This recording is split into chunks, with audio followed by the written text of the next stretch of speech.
So we just recorded a real treat. We spoke with Dr. Balaji Vasudevan, and he is in the sustainable ag tech field, which honestly, we did not know much about going into this podcast. For anyone who has any interest in ag tech or anyone who doesn't know what ag tech is and wants to learn what it is, this is your episode. Absolutely fascinating stuff going on. Yeah, this was one of the more interesting episodes for me just because I learned so much about the field. Now, he also works with a venture capital firm that's actually based in Morocco, and it's working with ag techs basically around the world, but focused on implementation in Africa and the various countries in Africa. So that's really interesting. We talk a little bit about regulatory challenges. It's just a really fascinating episode. Yeah, great one to learn a lot of cool information that you probably don't know all the stuff about ag tech because we certainly didn't. And it's a really fascinating field. So we hope you enjoy. So welcome, Balaji. We are so happy to have you. Thanks for being with us. It is my pleasure to be here, and thank you for the invite, Karina and Alison. Absolutely, our pleasure. So we like to start out by exploring your career path. So if you don't mind, what did you want to be when you were 7? What are you now? And how did you get there? Yeah, that's a good question. When I was 7, to be honest, I didn't know anything about what AgTech was, what agriculture, and how even the food came. Food was on my plate, I just ate it. That's it. I don't know how it was produced. Nothing was there. In fact, I was told that when I was 7, just to study well, because in India, as parents tell to most of the students or their daughters or kids or sons, that education is the only way path forward. There's no other way. That's how it's being taught in India, at least at that time.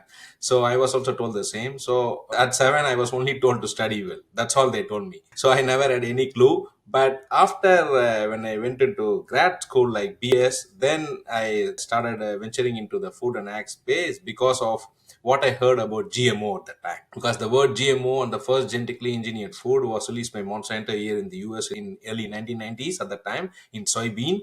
So the GMO came into picture. Then I started studying what is this GMO. I don't know anything about GMO. I started what is this GMO? What does it mean? And what does it do? And how it was even generated or produced. So that kind of ignited the spark or curiosity in me to learn about all these new technologies in the food and agriculture space. That's how I kind of gradually kind of went into this food and agriculture space as my career. I love that. I have a lot of questions for you about GMOs and some of the things that we think of in society about GMOs and what it really is. But first, let's kind of explore, the little bit more of your background, and then we'll dive into some of those questions. So you have been in the field for quite a while, and you also do a lot of mentorship in the form of startups and things like that. Have you seen that from that initial interest in getting into the GMO research to today, your interests have changed, or the things that you try and make an impact with have changed? I have been in food and agricultural business starting from university or academia, then into industry, now into the VC world and startups for the past 20 years combined. And the AgTech has been evolving for the past few decades. And starting my interest in GMO, gradually I turned to learn about other technologies in food and agricultural space that went into R&D and also food production, like synthetic biology technology like gene editing, RNA spaces, biologicals, and plant molecular farming and RNA-based biopesticides, the novel foods. So there are lots of technologies within the food and agricultural space that I had the opportunity to work in R&D in the past 15 years when I used to work in industry and academia. And that had an impact on me. And now I'm trying to coach or mentor the next gen entrepreneurs, particularly the founders of the startups, with all the information I had gained in all these years to them by sharing to them and also updating myself on a daily basis because the field is changing every single day. I'm trying to keep myself updated to the extent possible. I think that's a really interesting point. When we talk about ag tech, I don't know how familiar everyone really is with what that even means. Could you give us sort of the layman's example and maybe like a definition for someone who's just coming into this totally blind? Like when we talk about ag tech, what are we talking about? Yes, yeah, that is again another good question because you can see in a lot of these newspapers, blogs, and articles, people use AgTech, Agri-FoodTech. There are a lot of this technical jargons being thrown around. For a common man, sometimes it is confusing. What is this AgTech and Agri-FoodTech? Even though it sounds similar, but there is some kind of difference between that. To put in layman's terms, AgTech generally refers to all kinds of technology, any kind of technology or a combination of technology that is involved in optimizing a crop or a plant growth and its yield. Ultimately, you want more from a given crop. More bushel in the case of corn, or more pods in the case of soybean, and all those cases. So it's all about technologies improving the plant growth or optimizing the crop production. That is AgTech. When it comes to agri-food tech is transformation of this crop or the crop products into food products. That involves production, processing, and distribution. All these things is kind of put under the umbrella of agri-food tech. So the crop production is technologies for crop production is AgTech, and there's downstream events of translating these crop products into food products, that is food tech or agri-food tech. That is the kind of a basic difference. Thank you. That is very helpful.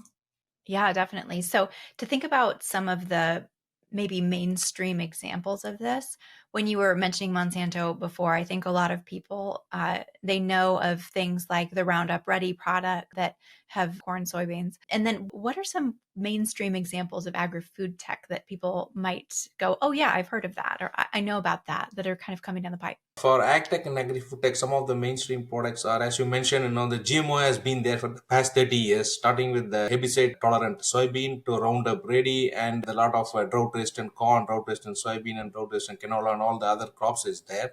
And now recently, if you take gene editing is coming into the picture. For the past 10 years, and it's also a Nobel Prize winning technology, the CRISPR gene editing technology. And when it comes to and CRISPR is applied all over the places, across the range of industries, not just food and agriculture. But when it comes to food and agriculture, you can see the high oleic soybean, meaning a soybean enriched for high amount of oleic acid, good fat, not the bad fat. That was developed by gene editing by a company called Calyx in Minnesota. That was the very first gene edited product to be approved and commercialized in the entire world, and here in the US in 2019.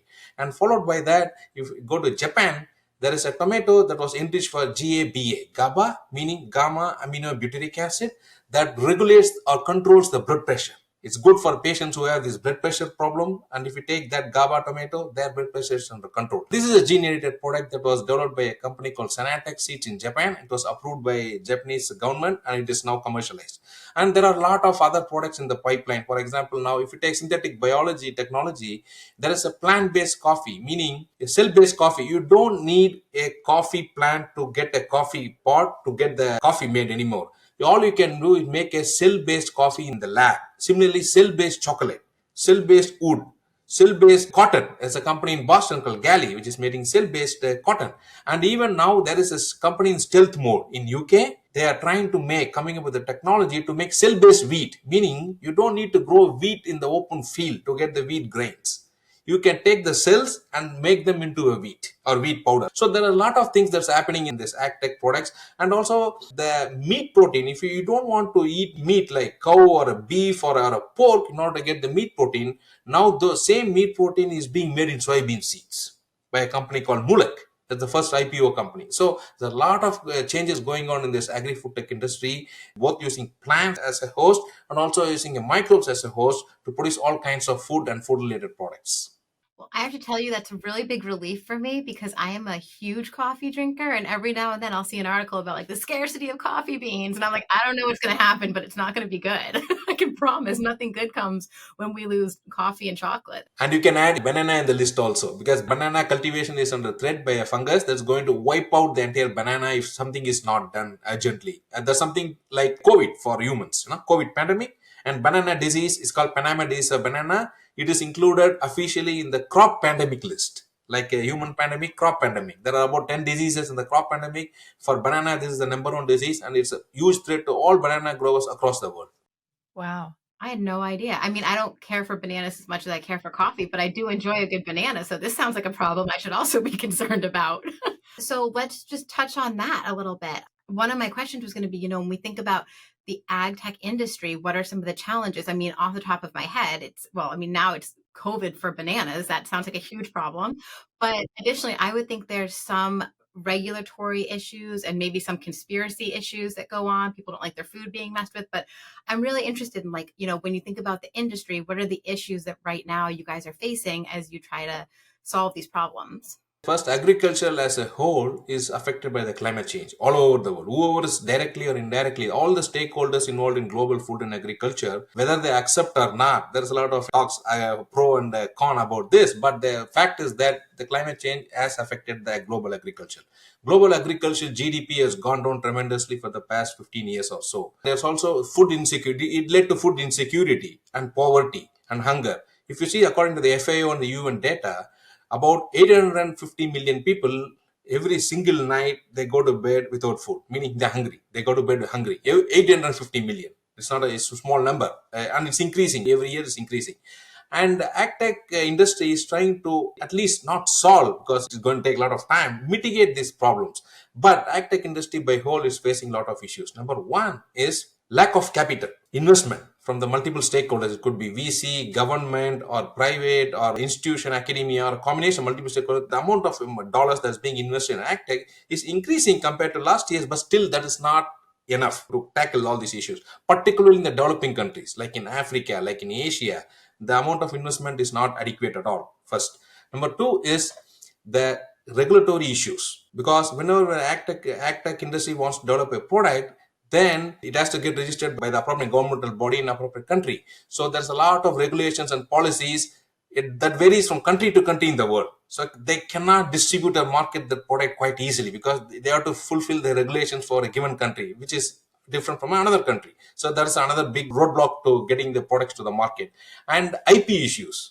There's a lot of IP issues because it's an industry, and many people are working towards the same problem, solving the same problem through a combination of technologies. Then the IP clash is there. You could have seen this company is suing the other company for the IP or patent infringement. Recently, there was one news that Corteva, which is a global agricultural leader, the top 5 agricultural companies in the world, they are suing Motif, not Inari, a startup based in Cambridge, Massachusetts, near Boston area.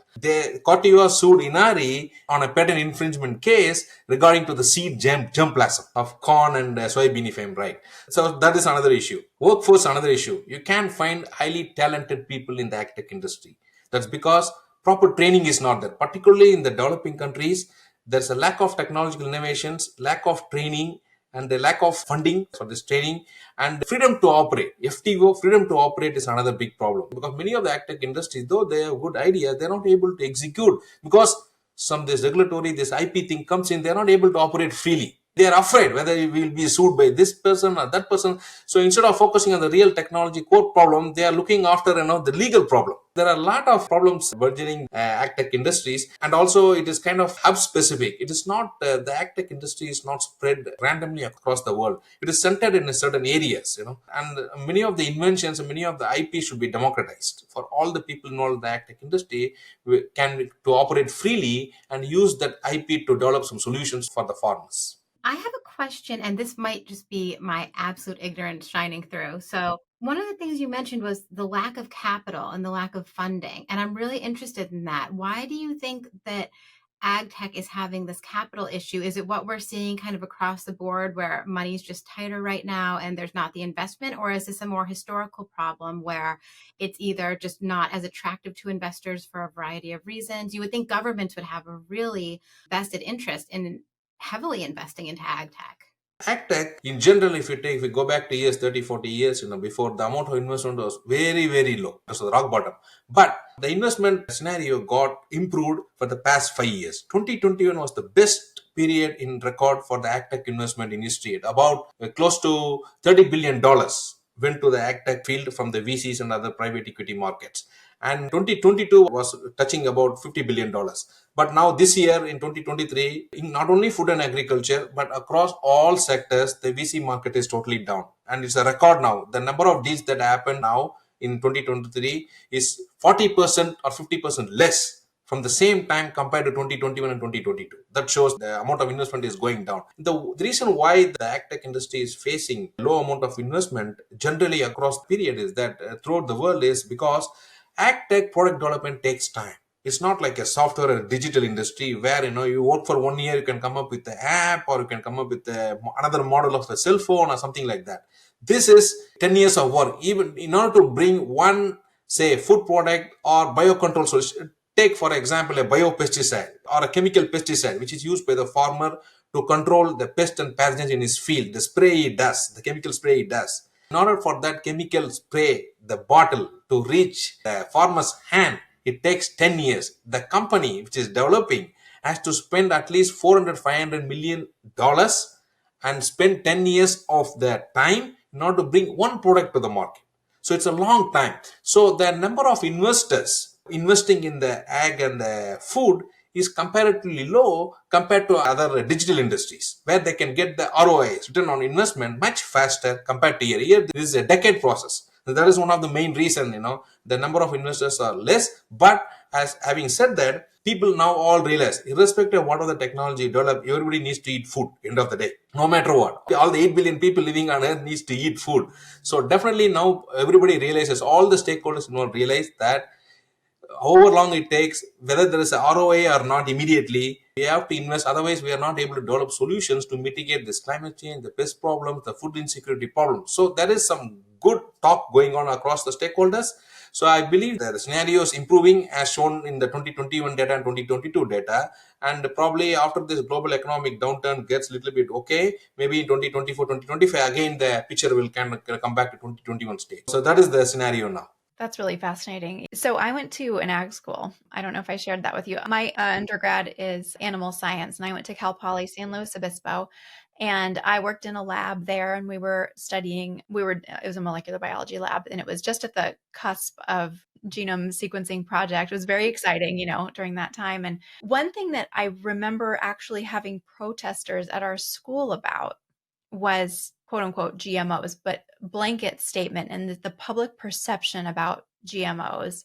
And now we see on packaging all the time, like no GMOs, and it's like a movement. And then there's a counter movement, which is that people do not want to have unsustainable agriculture. They want agriculture that is done better. They want fewer pesticides. They want less water usage. They don't want to cut down the rainforest. So these seem to me to be competing ideals. And I'm curious how the industry is trying to address that from almost a PR standpoint, because maybe that affects the funding at the same time. Yes, now all the industries, particularly in the food and agriculture space, whether it's a startup, global, or a mid-sized company, everybody is putting that sustainability quotient into the plan, action plan, or a budget, or whatever is that. If you take global companies like, say, for example, Nestle, Cargill, they are all the leaders, the number one leaders, and Bunch, all these, the big players, they are now putting a lot of emphasis, not only in terms of the finance investment, in terms of the PR, communication, in all angles, to address the sustainability quotient into what they are doing, how the food is being made. In fact, Nestle has decided to procure the raw materials for its product, for the food and beverage products, only from areas or from farmers where the food crop is grown or the raw materials are grown sustainable way. In a regenerative agriculture, they are putting a lot of effort into regenerative agriculture, these big corporations. And similarly, majority of the startups now are also putting this ESG, the sustainability quotient, into the product plan or R&D plan. So, for example, most of the startups, most of the companies are now trying to using or promote biologicals use of biologicals in the global food and agricultural space. Because when you use biologicals, you are cutting down the use of the chemicals, chemical fertilizer or chemical pesticides. Because the production of the chemical fertilizers and chemical pesticides, if you go back, see, it involves huge amount, it releases large amount of environmental footprint or GHG emission. So, in order to cut down on that, so use less chemical and supplement or complement with the alternative green products like biologicals to produce food in a sustainable way. So on the whole, this sustainable movement, this climate change, this carbon footprint, reduction of GHG emission, all these things are being talked about not only by the global corporations but across multiple stakeholders, including consumers, as you said. Now consumers also want to play a part in this role. They want to know, okay, I'm also playing a small role in this. Even though the price is a little bit higher for some of the food products made in that way, some of the consumers are ready to pay that extra back in order to make sure that they are contributing to save or restore the planet Earth. I'm curious, is there a country that you think gets it more right than other countries? I'm pretty sure there's no country that has it perfect, but with every country having its own laws around food and agriculture, when you look at, the global landscape, is there one place that you're like, well, if we could just get everyone else to copy this place, things would go better? I originally come from India. Now I am an US citizen, but originally my home country is India. I would put, based on the global landscape, food and agriculture landscape, I would put US as the leader. Not because US is economically strong compared to other countries, not from the economic perspective, but because of the laws and the regulations and adoption of the new technologies. If you see GMO, they were first made in the US. If you see the gene editing, the first product came, soybean was in the US. That's because why? Of course, technologically and from the R&D standpoint, US is strong. That is one thing. And also from the regulation, the law permits the creation of the new technologies and adoption of new technologies.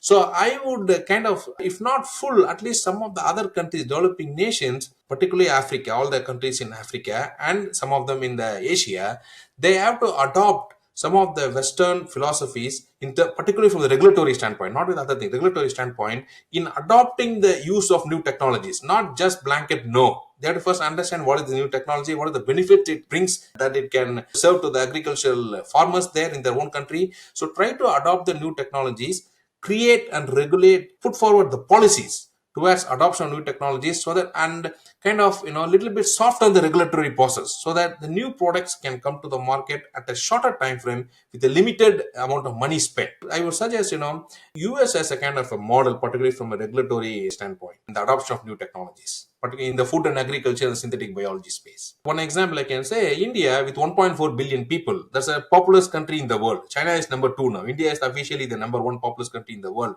And until 22, Indian government was kind of very reluctant to adopt gene editing. So gene editing was not at all approved by India until 22. But with the majority of the stakeholders in India and elsewhere outside of the India pushing the Indian government from all angles, I was also involved in one of the closed door meeting in that. Ultimately, in April 2022, India officially approved gene editing, because it now realized that without adopting this new technology like gene editing, they are not able to improve agriculture and feed all the 1.4 billion people there.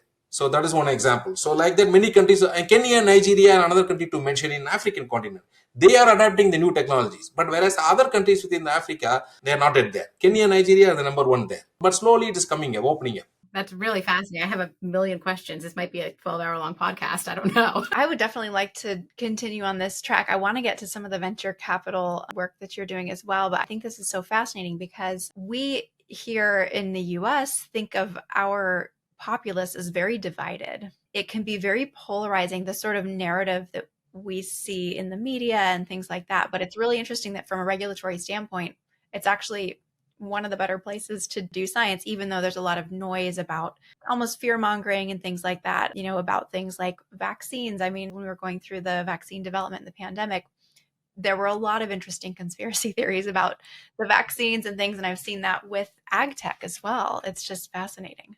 You are currently the Agrobioscience Chief Scientist at UM6P Ventures. Can you tell us a little bit about what that means in sort of your day-to-day? My role there at UM6P Ventures is to help the ventures to find the right technologies, innovations, and the right founders and startups begin those innovations for investing and develop the technology, and to see whether that technology can directly or indirectly be useful for food agriculture in Morocco and entire Africa. That's the short summary. So what I essentially do is that I kind of globally scout, first devise the investment thesis area, which area to invest in a food and agricultural domain. There are so many things to go after. For example, say biopesticide or alternative protein, something like that. And to substantiate my argument with the market and the competitive intelligence report, trend report. Where is the current trend? Where it is going? The sector is going in 5 years, 10 years from now. So then globally scout for all the people, the founders and the startups behind this technology globally, and then run the due diligence to make sure they have a good business model, they have a good idea, good team, IP, and the resource they have to kind of translate the idea into the ventures. So run the due diligence of the startup and contribute to the investment memo for a startup. Once it gets invested, I follow up with the founders of the startup by offering venture builder service program. What does it mean is, I had the opportunity to work in 6 industries so far, and 3 were startups. And so I had the practical experience of understanding what are the pain points in building and growing a startup from the ground. So I don't want the founders to go through the same. So I provide the venture builder support service to them. What does that mean? I provide the science help, R&D, strategy, regulatory know-hows, market, branding, and technology licensing, and scaling, building a collaboration with the partners, and even team building. And also, when some of the startups are interested in moving to the US, particularly the Research Triangle Park area in North Carolina, which is hub for the biotech, so I kind of facilitate the move. So connect them to the local partners here, and then to find a lab space, to find the office space, to find everything, even connect them to the appropriate vendors for everything. So try to establish the ecosystem. So this is what I do. And also, I outside of this, I also am a scientific advisory board member in majority of the portfolio and non-portfolio startups across the world, not just in the US, even outside of the US. And also I contribute to white papers, being a panel member and a keynote speaker in conferences. So all these kind of collateral work or a soft kind of work I also do to kind of share the information or share what is going on in this particular space to the wider audience. So this is what I do with respect to UM6P Ventures. And also outside of the UM6P, I do some private consulting to the startups and help startups with all possible things I just listed out in order for them to be successful. So my general aim is to be a startup hatcher and a nurser. That's what I would call myself as, to promote building the startups and help the entrepreneurs cut short the time and cut short the money to achieve their goals. Do you have more hours in your day than all the rest of us? Because that is an incredible amount of stuff that you have on your plate. You must see the coolest stuff come across your desk. You must see ideas that never come to fruition but are so cool and futuristic. What are you seeing right now that you think is really exciting? I don't know how much you can share about any of the technology. Yeah, I can share generally. So some things, as you said, some things is confidential, something is not. But in general, particularly in the food and agricultural space, synthetic biology, startups in synthetic biology is a very broad term. There are so many tools that goes into the synthetic biology toolbox. The startups in synthetic biology are emerging, and they are kind of ballooning now across the world, not just in the US, everywhere. I'm seeing a lot of startups in this space. They're using synthetic biology and the tools in that to solve many of the problems, to make animal proteins in plants, to make dairy proteins, cow milk proteins like casein and beta lactoglobulin. You don't need to cow milk anymore to get the protein. You can get the protein from the shelf made using microbes by precision fermentation technology. Similarly, with the egg protein, you don't need a chicken egg to get the albumin protein from the chicken egg white. You can get the same egg made out of yeast or other fungus by a company called Avery in California. And similarly, as I told, the plant cell and plant molecular farming technology is another area that is going rapidly expanding, making cell-based coffee, this cell-based chocolate. And some of the companies are also making dairy proteins in plants. There's a company called BioBetter in Israel. They're using plants to make the dairy protein. They express the dairy proteins in plants. So lot of this, and many of the synthetic biology companies also work on these biologicals. They want to make biological biostimulants, biofertilizers, and biopesticides, because with this Ukraine-Russia war, everybody realized what is the dependence on this chemical fertilizer to grow the plants. The cost of the chemical fertilizers has kind of skyrocketed during this Russia war. Farmers were not able to buy that because it was too expensive for them to. But if you don't put fertilizer, the crops are not going to grow. So what is the alternative? What is the alternative to chemical fertilizer? That's where this biofertilizer comes. Using bacteria, fungi, and other kinds of nematodes and other biological organisms, they can now make the biofertilizers. And there are a lot of companies growing in this area, and a lot of investment also going into this area. And also, same thing is the biopesticides. You don't want chemical pesticide to take care of your pest and pathogens that's attacking the plants. You want some alternative green solutions. That's where these biologicals and biopesticides also coming into play. The RNA world is expanding very well.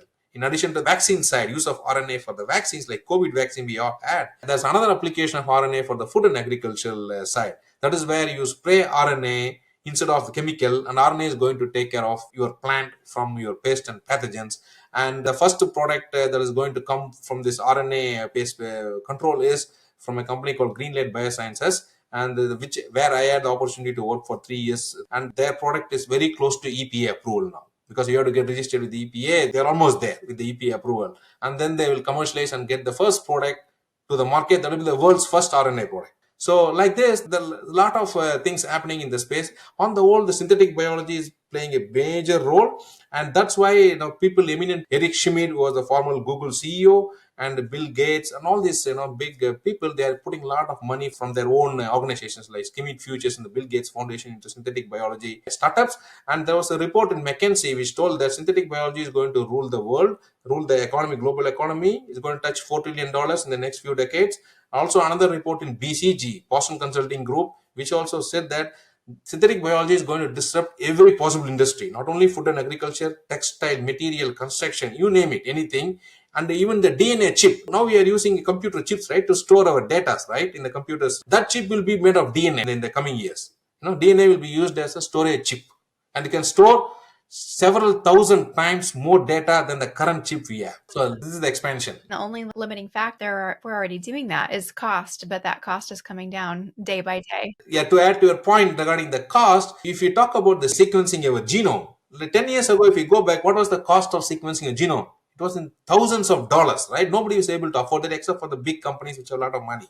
But now a startup can do that with $100, because now there is a company that is providing $100 genome sequencing. You give your cells, you want to know what is in your DNA, your genome will be sequenced with just $100. So that is the cost is coming down rapidly with the gene synthesis, genomic sequencing, and all these kind of molecular biology technologies. So ultimately, the food product cost also is going down. With another point to add to our cost is, for example, the plant-based burgers or plant-based products, when it was first launched, it was way costly than the conventional meat burgers. But if you go now to any grocery aisle in the US or in the European Union, any country, European Union like Germany or anywhere, you can see the price parity is already reached. Similarly, price parity is being worked out for the other food products made using this synthetic biology technologies. We're kind of a little ways away from being able to have steak that's created by bacteria, but maybe not that far. But as far as, burgers and other products, how close are we to having synthetic biology products that help us with recycling challenging products like plastics and things like that?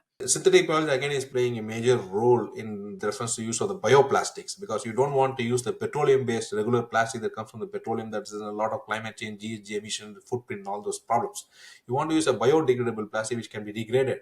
So what are the things? Synthetic biology is two ways. One, using plants. Some of the companies are using plants to make PFAS, which is the polymer for the plastic, and using plants. The company like Yield 10 Bioscience, which is based in Boston area, that's one of the premier company on the plant side, which is in the bioplastic category.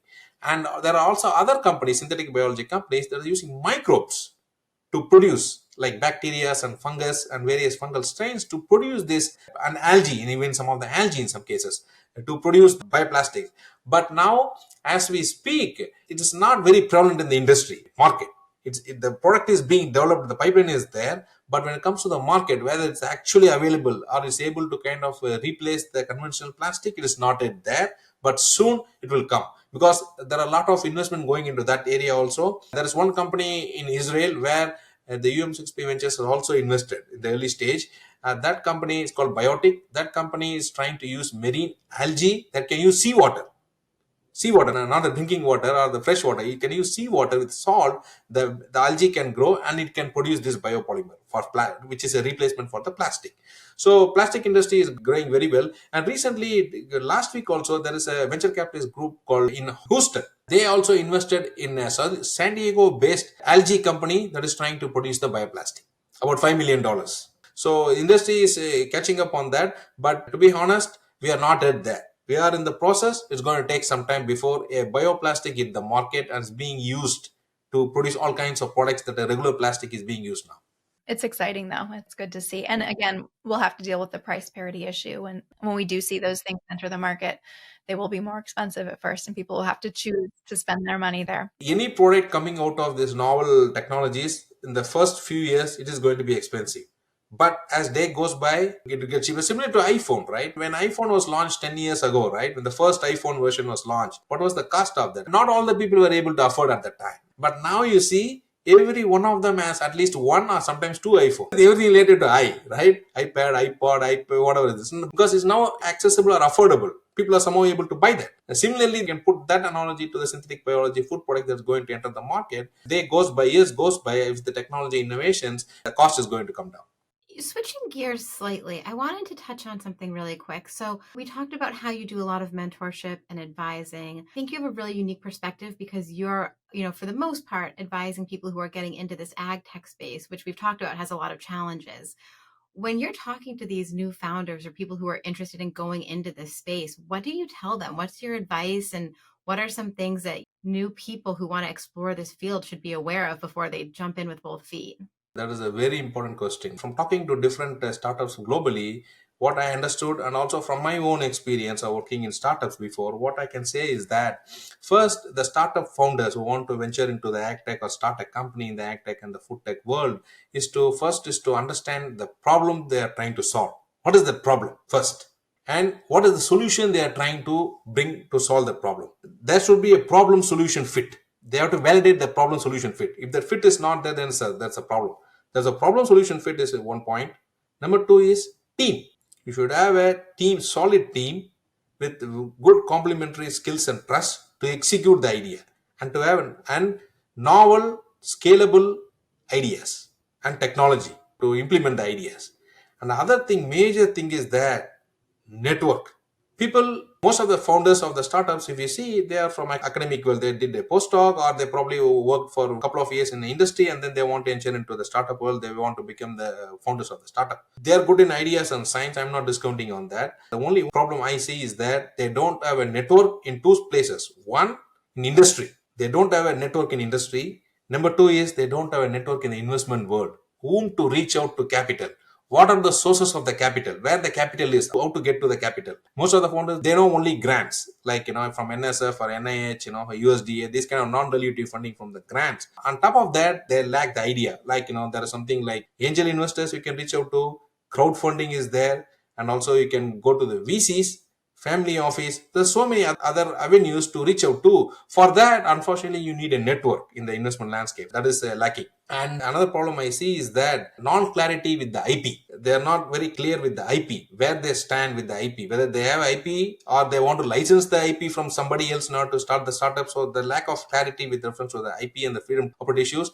Another thing is that business knowledge or the market, competitive and market intelligence is lacking or inadequate. If they have one, it is not enough. Because if you want to develop a startup, you want to know who are your competitors, who are the other people who are doing exactly the same thing as you are in terms of the product development, and how different you are from them. That is your USP, unique selling point. That USP should be very clear and crisp. But when you want to raise fund from investors and other people, right? And these are some of the challenges I see with reference to the startup, the founders. It seems to me that when we think about saturation of different spaces, when we work with most of our clients, they're in the human health space and they're thinking about this or that, cancer therapy, neurodegeneration. There's a bunch of hot button issues and they're pretty saturated. There's a lot of companies that have tried a lot of things. There's a huge history of drugs on the market that have either failed. We've talked to other venture capital folks who have said, a big part of their funding decisions are looking at the past IP and how did that perform, the related IP, and how did that do? Were there toxicity issues, things like that? It seems to me that the ag field would actually be a lot more wide open for a number of reasons. First of all, the initial trials and things like that are not human health related. So you're not trying to put things into humans at first. You are later on, we do want to eat these products and things like that. And then just less has been done. It's more of a blue ocean. Am I wrong on that? Or is it pretty saturated actually? Actually, you are kind of yes or no, I would say, in the middle ground, I would say, because it depends on which sector within this food and agriculture you are targeting. Because as I said, the food and agriculture, the AgTech is a broad umbrella and there are many subdomains or subsectors within that. Depending on which sector is that, the industry is, for example, if you take this alternative proteins, I'll give you a classic example that includes plant-based food, cultivated meat, and precision fermentation based food products. That industry, if you take just precision fermentation, there are about 500,000 companies working around the world for making different products. If you take plant based, it's even more than that. Maybe more than 1,000 is working right now. If you go to the good food list of overall the companies across the world, the list is growing day by day. Every single day you go, the list is refreshed with a few additions of the companies. So it's getting this alternative protein sector, for example, is getting saturated, or it's getting close to that at least. Whereas if you take the other sector like soil health, everybody now understands that soil is the key. It was neglected for a very long time. They all said the soil is there. If you just throw seeds there, it's going to grow and then it's going to produce the fruit or the grains or whatever is there. But they don't understand, it doesn't happen. Now the soil is degraded. It was not like before 30, 40 years. It's got polluted, got degraded. There's no nutrients in the soil anymore. So soil health has become an important topic. from academia to global corporation to startup everywhere. That was neglected, but now slowly with the regenerative agricultural movement is getting in limelight now. And the number of companies, when you take working on the soil health diagnostics, were very few. You can just count at the time. There was nothing actually. But now you can see there are many companies entering into the space. For example, trace genomics in California, biomarkers in Spain, and you have pattern ag again in California. So like that, there are slowly number of companies are coming into the picture. So depending on which subsector in the broader food and agricultural domain, either it is getting close to saturation, or in some cases it is just starting, but definitely not to the range of clinical companies or therapeutics or the human drug companies, because the number of companies there is more and the number of investment is even more. The number of VCs who is investing into that space is far higher compared to the number of VCs investing into the food and ag space. It is really interesting, though. I watched a documentary not too long ago about soil health, and it seems so obvious when you're watching it that, like, yes, of course, this would impact everything, right? The climate, how food grows, but it's like you don't think about it because it's just there. But the documentary was fantastic. I just can't remember the name of it off the top of my head. So I am super interested in your answer to this next question, which is, what is your favorite book or a book you think that everybody should read? I'm not a voracious book reader, and particularly these fiction books, I never read any fiction books.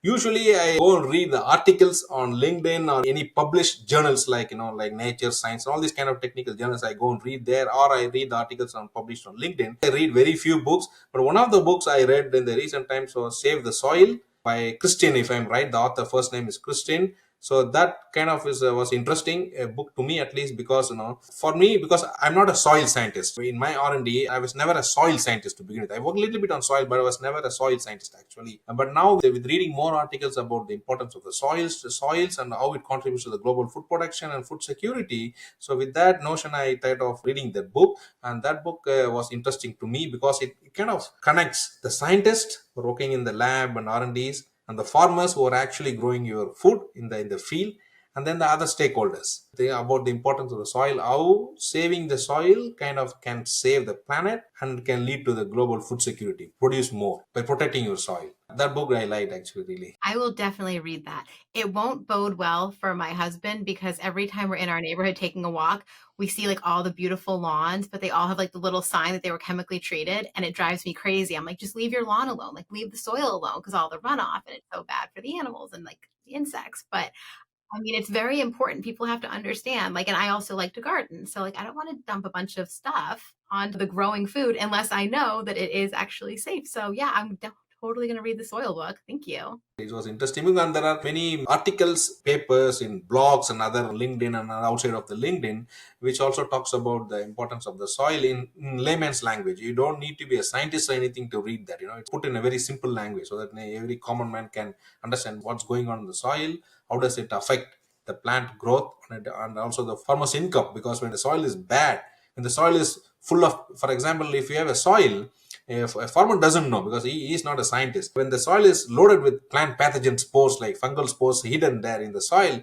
if you put your crop there, it's going to attack the crop, and that's it. Within 1 month, the entire farm is gone. The entire acreage of crop is destroyed by the incumbent pathogen in the soil, right? So that's how these soil companies help these farmers. All you need to do is take 1 gram of soil and send them to the company. They're going to do all the R&D, and they're going to send you back the data, the file, in a layman's language. They say, okay, your soil contains these pathogens, so be preventive in controlling these pathogens crop. Or your soil is less in phosphorus, less in potassium, less in nitrogen, so add the appropriate fertilizer so that plant growth will not be compromised. So that's what the soil companies are involved in. They're trying to help farmers to kind of diagnose the soil and then tell them. It's like going to a doctor, right? You go to the doctor is going to tell everything, right, about your health. Similarly, regarding the soil health, these companies trying to help the farmers in diagnosing a portion of the soil from the farm, and then so that the farmers can be kind of educated about their soil status, and they can plan accordingly. That's fascinating. So this is reminding me of a problem that we have in the horse industry, which I'm an equestrian, but we're finding a lot of nutrient deficiencies in horses, and it's because soils have been depleted to an extent where the normal minerals and vitamins you would expect in a quality hay are just not there. So we have a couple of things we do. We send off fecal samples, first of all, to see what was left over after the horses had consumed the hay. And we also send off the hay samples to see what the sort of first product, the hay, before it gets digested. We see the whole range, and we know then what to supplement our horses. It would be so much easier if people supplemented the soil to begin with. So that we don't then have to supplement all of the individual horses for these mineral. And There's a cost factor involved to that also. Yeah. I'm sure that that is rampant in human health too, and we don't even really realize it. Or with horses, you're feeding them one thing, so it's easy to know what the cause is. With humans, it's a lot different, a huge problem. We could talk to you for all afternoon. This is so fascinating. Obviously, this is hitting close to my, origins, scientific origins. I just love it. But for people who want to continue the conversation with you, and maybe they're interested in funding for their ag tech company, or they want to, get your advice on their startup, where is the best place for them to reach out to you? Best place is LinkedIn, even more than my email, because I'm always there on LinkedIn. So LinkedIn is the best place to reach out to me. Well, thank you so much. We won't keep you much longer, but this was so fascinating, and I definitely will send folks your way. Thank you so much. This was great. It was my pleasure to be with you, to spend the time with this morning and share a little bit about the ag tech and the food tech industry. It was nice talking to you both.